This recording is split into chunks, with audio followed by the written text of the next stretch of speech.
I'll get to that in a moment. I'll tell you what. That sounds like a terrible thing to have. You have acute pain when you're urinating and acute pain when you climax sexually. Mm-hmm. I mean, can you imagine? Acute pain when you climax sexually. I mean, imagine taking one of the greatest things and ruining it. Right. With searing pain. Imagine right at that moment, as that's happening, getting kicked right in the nuts. Right, yeah. Just searing pain. Searing pain. Right when you're getting ready to get the joy, you get agony instead. Yeah. What a terrible thing to have. They both have their own levels of joy, urinating and, of course. Well, sure, urinating. Sure, yeah, that too. Feels good. But I feel like painful urination to me, okay. That I feel like if I had to choose between the two. Well, I don't know. You can control the other. You don't have to do it. Yep. You don't have to. Yeah, have but that. I mean that's one of like life's joys, even as you throughout the years. Through the years. He's right about that. There should be a Hallmark section for this. That's right. That moment of joy doesn't change for a man, at least. I've got a. Even through the tears. I got a. I mean, they get weaker as you get older, but still. Great question for you because your money, you are certainly money based. You're motivated by cash. So there's a question I was going to ask you that I saw online on Reddit the other day. I thought this would be good for Biggie. But before that, let me get to the top 3 television shows all time. These are Rolling Stone magazine's list. This created a lot of controversy during the break. We got call after call after call saying, your list is awful. This is terrible. Where's Cheers? Where's Seinfeld? We haven't gotten to the top 3 yet. Yeah. We haven't done the top 3. So the top 20 from Rolling Stone, sitcoms all time.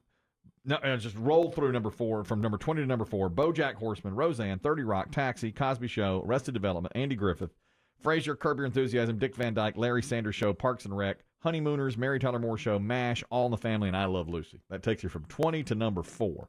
I have a bit of a problem with the top 3. I'll just tell you that now. And it's the order to me. At number 3 is Seinfeld. You took this book out in 1971. Yes, and I returned it in 1971. Yeah, 71. That was my first year on the job. Bad year for libraries. Bad year for America. Hippies burning library cards. Abby Huffman telling everybody to steal books. I don't judge a man by the length of his hair or the kind of music he listens to. Rock was never my bag. But you put on a pair of shoes when you walk into the New York Public Library, fella. Look, Mr. Bookman. That's Library Cop. Yeah. Biggie's favorite scene all time was when George's mother caught him pleasuring himself. One of the best. I go out for a quart of milk. I come home and find my son treating his body like it was an amusement park. Boy, she crushed that line. Yeah. Lordy. Plus, she's laid up with a bad back. She fell when she saw it. I wonder how many times they had to do that, because if I was him, I would have laughed as the actor so hard. The way she says the word amusement. Yeah. It's brilliant. Amusement. You can't even do it. I go out for a quart of milk. I come home and find my son treating his body like it was an amusement park. I mean, I don't even know how you direct that. It's just perfect acting. That's number 3, Seinfeld. I think it should be number 1. I think it's the most innovative, best sitcom of all time. And I'd put Andy Griffith number 2. But I think that should be number 1. Seinfeld's at number 3. At number 2... I was listening to a rock and roll station on my way over here. And, it put me in the mood. There was a passage in one of those tribal songs that I feel, is the keynote for this evening. Everybody have fun tonight. Everybody Wang Chung tonight. Cheers. Great show. Yeah. I'd put it top 5. I don't think I'd have it over Seinfeld. Seinfeld's too good. I don't know what they would have based that on. Well, it may have been more consistent all the way through. Yeah, I mean, because Seinfeld started a little slow. It did. It did. Hit its stride and then kind of faded. Cheers was consistent. But, I mean, every show on the list did. I would say Cheers was remarkably consistent. Early on, it was very funny. They had a major cast change and stayed pretty good.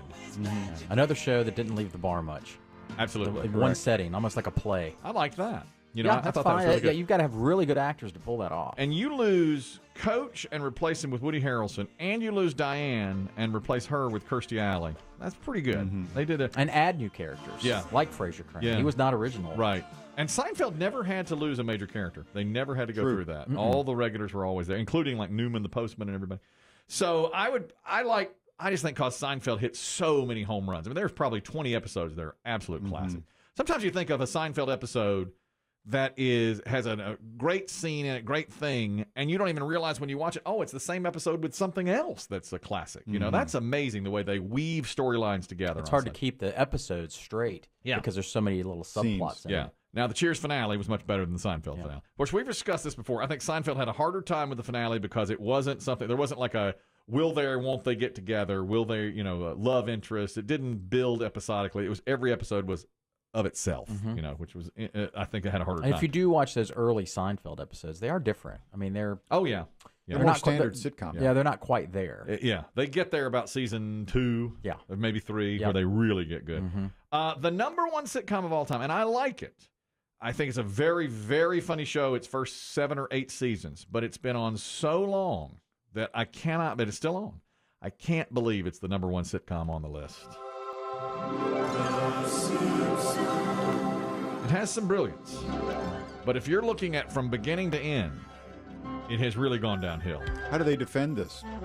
They don't. They just say that they considered how consistently funny all shows were, consistent group of characters and settings, which of course Simpsons has, and being consistent the entire time. So their contention is that The Simpsons has not lost a step? At least not enough of a step to cause it to fall from the number one ranking. And longevity, I guess, counts for it. One of our favorite Simpsons scenes. If, in fact, you've consumed the venom of the blowfish, and from what the chef has told me, it's quite probable, you have 24 hours to live. 24 hours? Well, 22. I'm sorry I kept you waiting so long. Who writes that? That's good stuff. Phenomenal. Phenomenal. And to not even to act it just in voice. Yeah, brilliant. Absolutely brilliant. I mean, there were Simpsons that are absolutely... And it's probable. Great show.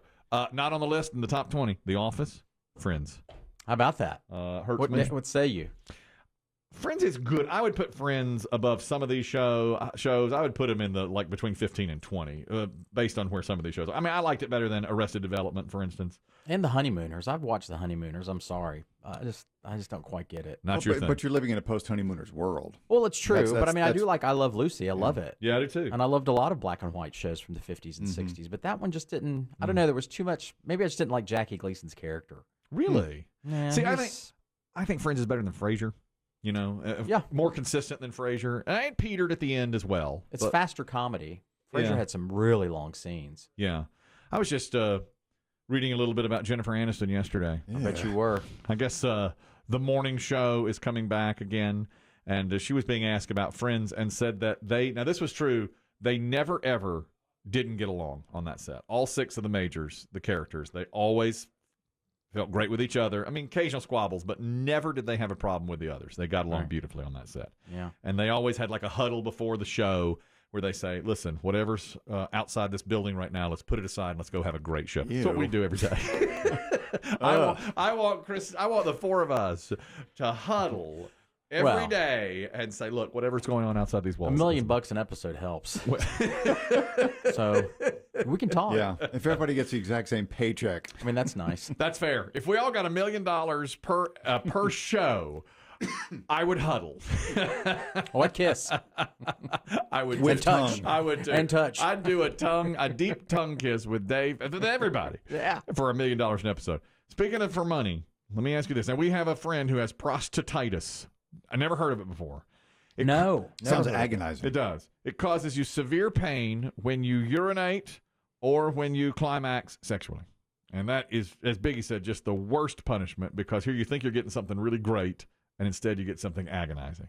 Ugh. So the question was, Biggie, for $1 million, would you take $1 million, but every time you pleasure yourself, all your friends and family get a text telling that you've done it? Of course. And let me tell you, they'd be fine with it too if I got $1 million. In perpetuity? In perpetuity. Every single time. Well, it's slowing down as I get older. I mean, who can't delete a text once or twice a week? Well, if anybody were to complain about it, it'd be you. All of your friends, that means your nieces, as they get to be like 8 or 9 years old. Fine. And their kids. I hope they remember when they're riding around in matching Barbie Corvettes.